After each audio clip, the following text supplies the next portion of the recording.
नमस्कार दोस्तों, मैं राकेश कुमार आप सभी का आपके अपने YouTube चैनल तैयारी जीत की बाई आर.के. सर में स्वागत करता हूं।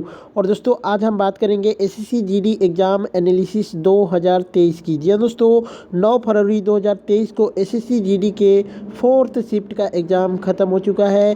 और दोस्तों 4th शिफ्ट के लगभग सभी क्वेश्चंस मुझे मिल चुके हैं। इस बात पे वीडियो को लाइक शेयर ज़रूर करिएगा। और दोस्तों सभी क्वेश्चंस आपको एक्स्ट्रा फैक्ट के साथ बताए जाएंगे। तो जिनका भी एग्ज़ाम्स अब 13 फरवरी को है, यानी लास्ट एग्ज़ाम आपका 13 फरवरी को है, वह इस वीडियो को ज़रूर देखें क्योंकि इससे काफ़ी बेनिफिट आपको मिलेगा। क्योंकि बहुत सारे प्रश्न जो है एकदम रिपीटेड हो रहे हैं। जो भी हमारे वीडियो पहले से देखे हैं सभी क्वेश्चंस उसी में से रिपीट होके आ रहे हैं। तो वीडियो पूरी ज़रूर देखिएगा और हमें थोड़ा सा सपोर्ट कीजिएगा दोस्तों। बस वीडियो को लाइक शेयर कर दीजिएगा। अगर ये वीडियो आपको अच्छी लगती है तो ही इस चैनल को सब्सक्राइब कीजिएगा। बाकी पीडीएफ के लिए भी आप हमें इस पर व्हाट्सएप कर सकते हैं। पीडीएफ फाइल हमारे तरफ से बिल्कुल फ्री में आपको दिया जा रहा है। ठीक है, चलिए क्वेश्चंस देखते हैं। एक प्रश्न आया था कि माणिक साहा कहाँ से विधायक बने हैं। तो दोस्तों ये नगर बोरदौली से बने हैं। नगर बोरदौली जो कि बीजेपी से इन्होंने चुनाव जीता है, तो नगर बोरदौली आपका राइट आंसर होगा। एक प्रश्न आया था दोस्तों यहाँ पे कि मेजर ध्यानचंद किस राज्य से संबंधित हैं।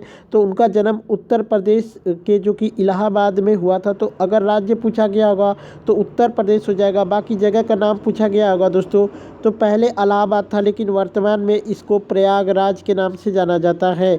तो इलाहाबाद दिया था, प्रयागराज दिया था या फिर प्रदेश का नाम दिया था, कंफर्म जरूर करिएगा कमेंट करके। एक प्रश्न आया था दोस्तों कि ध्यानचंद से यहाँ से रिलेटेड मैंने इम्पोर्टेंट फैक्ट बता देते हैं दोस्तों कि जो कि ध्यानचंद से रिलेटेड कुछ फैक्ट आपसे आने वाले एग्जाम्स में पूछ सकते हैं। ठीक है, तो चलिए यहाँ पे बता देते हैं। तो ध्यानचंद का जो जन्म हुआ था 29 अगस्त 1905 को उनका जन्म हुआ था। और दोस्तों 3 दिसंबर 1979 को उनका जो कि निधन हो गया था। सर्वकालिक महान हॉकी खिलाड़ी थे वो। उनके नेतृत्व में भारत ने 1928, 1932, 1936 में 3 ओलंपिक हॉकी पदक जीते थे। ठीक है, वही बात करते हैं दोस्तों। अपने असाधारण गोल स्कोरिंग कौशल के कारण उन्हें व्यापक रूप से द विजार्ड या फिर द मैजिशियन के रूप में जाना जाता था। उन्होंने भारतीय सेना में एक मेजर के रूप में सेवा दी थी। उन्हें 1956 में पद्म भूषण से सम्मानित किया गया था।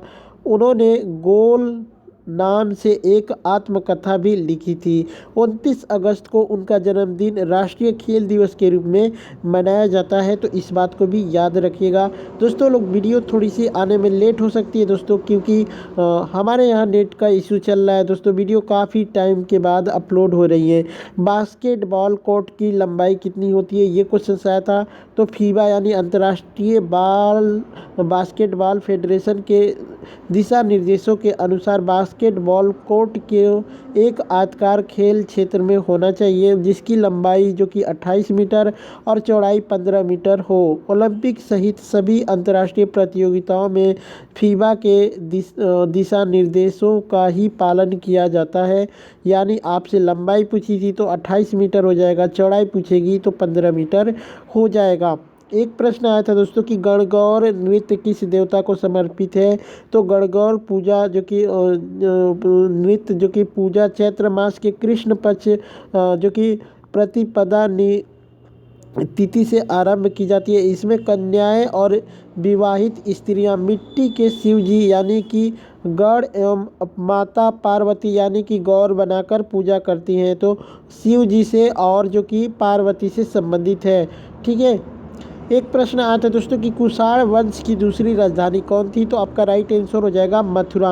अब दोस्तों कुषाण वंश से रिलेटेड कुछ इंपॉर्टेंट फैक्ट देख लेते हैं। जैसे कि कुषाण वंश ने 2 राजधानियां उत्तर भारत में पुरुषपुरा जो कि पेशावर और मथुरा से प्रशासन किया था। पहली शताब्दी ईस्वी में जो कि कुजुला कडफिनेस जो कि कडफिसेस यानी कडफिसेस एक ने कुषाण वंश की स्थापना की थी।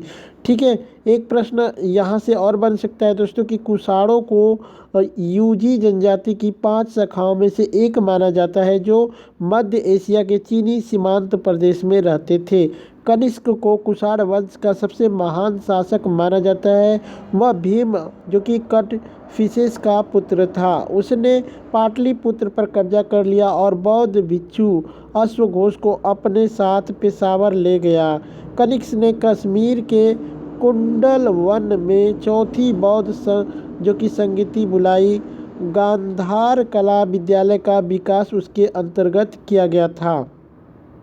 एक प्रश्न आया था दोस्तों कि नॉर्मन बोरलॉग को हरित क्रांति के लिए कौन सा पुरस्कार दिया गया था। तो दोस्तों हरित क्रांति के लिए उनको पुरस्कार नहीं दिया गया था। बच्चे ने यहाँ पे थोड़ा सा मिस्टेक कर दिया है। उन्होंने बहुत सारे लोगों को भूख मिटाने के लिए उनको शांति का नोबेल पुरस्कार जो कि 1970 में दिया गया था। ठीक है, तो शांति का नोबेल पुरस्कार आपका राइट आंसर होगा। एक प्रश्न आया था कि वर्तमान में भारत के विदेश सचिव कौन है। विनय मोहन क्वात्रा जो कि वर्तमान में भारत के विदेश सचिव हैं। ठीक है। एक प्रश्न आया था दोस्तों कि 1885 में भारतीय राष्ट्रीय कांग्रेस के अध्यक्ष कौन थे। तो WC बनर्जी भारतीय राष्ट्रीय कांग्रेस के पहले अध्यक्ष थे। भारतीय राष्ट्रीय कांग्रेस से रिलेटेड कुछ इंपॉर्टेंट फैक्ट आपको बता देते हैं, जैसे कि भारतीय राष्ट्रीय संघ का गठन 1884 में A.O. ह्यूम ने किया था। ठीक है। उन्होंने दिसंबर 1885 ईस्वी में पुणे में एक सम्मेलन का आयोजन किया था। सम्मेलन स्थल को बम्बई स्थानांतरित कर दिया गया था। नेताओं ने भारतीय राष्ट्रीय संघ का नाम बदलकर भारतीय राष्ट्रीय कांग्रेस करने का निर्णय लिया था। भारतीय राष्ट्रीय कांग्रेस का पहला अधिवेशन WC बनर्जी की अध्यक्षता में बम्बई के गोकुलदास तेजपाल संस्कृत महाविद्यालय में आयोजित किया गया था। इसमें पूरे भारत के 72 प्रतिनिधियों ने भाग लिया था। वही बात करते हैं दोस्तों, तो भारतीय राष्ट्रीय कांग्रेस की स्थापना के दौरान लॉर्ड डफरिन भारत के वायसराय थे। इस बात को भी याद रखिएगा। इतिहास में भारतीय राष्ट्रीय कांग्रेस के पहले 2 दशकों को उदारवादी मांगों और ब्रिटिश न्याय और उदारता में विश्वास की भावना के रूप में वर्णित किया गया है। 1892 ईस्वी में भारतीय परिषद अधिनियम ने कुछ सदस्यों को अप्रत्यक्ष रूप से भारतीयों द्वारा चुने जाने की अनुमति दी। ठीक है। इसमें बात करते हैं तो सुंदर नाथ बनर्जी जो कि 1895 में पूना में और 1902 में अहमदाबाद में कांग्रेस अध्यक्ष चुने गए थे। बदरुद्दीन जो कि तैयब जी भारतीय राष्ट्रीय कांग्रेस के तीसरे अध्यक्ष बने थे। तो इसको भी आप लोग याद रखिएगा। एक प्रश्न आया था दोस्तों कि क्षेत्रफल की दृष्टि से भारत का सबसे छोटा पड़ोसी देश कौन है। तो आपका राइट आंसर हो जाएगा दोस्तों मालदीव। जी हाँ दोस्तों, मालदीव क्षेत्रफल की दृष्टि से भारत का सबसे छोटा पड़ोसी देश है। भारत के साथ कुल जो कि 9 देश सीमा साझा करते हैं।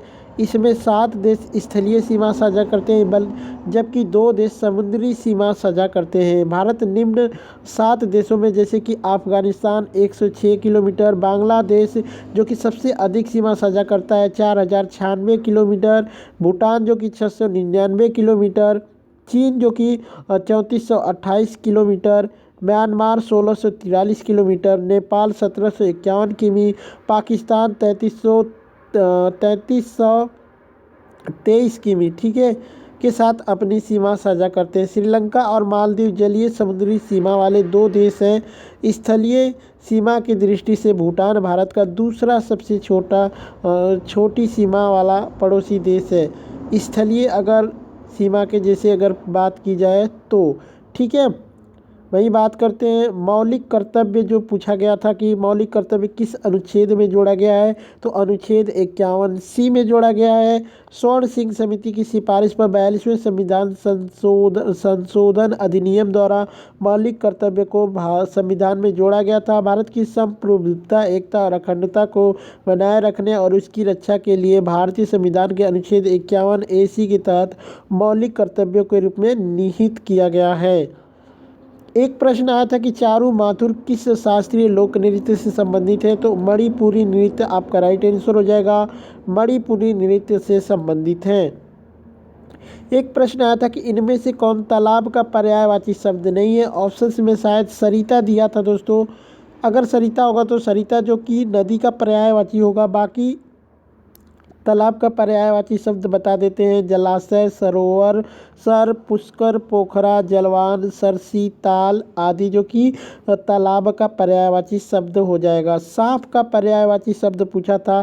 सर्प, नाग, विषधर, ब्याल, भुजंग, ऊरग, अहि, पनंग जो कि ये सभी सांप के पर्यायवाची शब्द हैं। एक प्रश्न आया था कि जो सब कुछ जानता है, पूरे वाक्य के लिए एक शब्द, तो सर्वज्ञ हो जाएगा दोस्तों। एक प्रश्न आया था दोस्तों कि अनुच्छेद 76 किससे संबंधित है, तो भारत के महान्यायवादी से संबंधित है। वहीं बात करते हैं दोस्तों, तो संविधान के अनुच्छेद 76 में उल्लेख किया गया है कि वह भारत का सर्वोच्च कानून अधिकारी है, जो कि महान्यायवादी भारत का सर्वोच्च कानून अधिकारी होता है। भारत सरकार के मुख्य कानूनी सलाहकार के रूप में वह सभी कानूनी मामलों पर केंद्र सरकार को सलाह देता है। वह भारत के सर्वोच्च न्यायालय में केंद्र सरकार का प्रतिनिधित्व करने वाला प्राथमिक वकील भी है। महान न्यायवादी को एक राज्य के महाधिवक्ता की तरह भावना में एक राजनीतिक नियुक्ति नहीं माना जाता है, लेकिन व्यवहार में ऐसा नहीं है। भारत के राष्ट्रपति एक व्यक्ति की नियुक्ति करते हैं जो सर्वोच्च न्यायालय के न्यायाधीशों के पद के लिए योग्य होता है। वही बात करते हैं दोस्तों, महान न्यायवादी के लिए योग्यता कौन कौन सी होती है, तो वह भारतीय नागरिक होना चाहिए। उसने या तो किसी भारतीय राज्य के उच्च न्यायालय में न्यायाधीश के रूप में 5 वर्ष पूरे किए हो या उच्च न्यायालय में अधिवक्ता के रूप में 10 वर्ष पूरे किए हो। वह राष्ट्रपति की नज़र में एक प्रख्यात न्यायविद भी हो सकता है। तो दोस्तों ये सब प्रश्न आज के चौथे शिफ्ट में यानी 4th शिफ्ट में पूछे गए थे। बाकी वीडियो कैसी लगी कमेंट करके आप लोगों को बताना है, और वीडियो को लास्ट तक देखने के लिए थैंक्स फॉर वॉचिंग। ठीक है, चलिए चलते हैं, मिलते हैं नेक्स्ट वीडियो में। तब तक के लिए जय हिंद, जय भारत।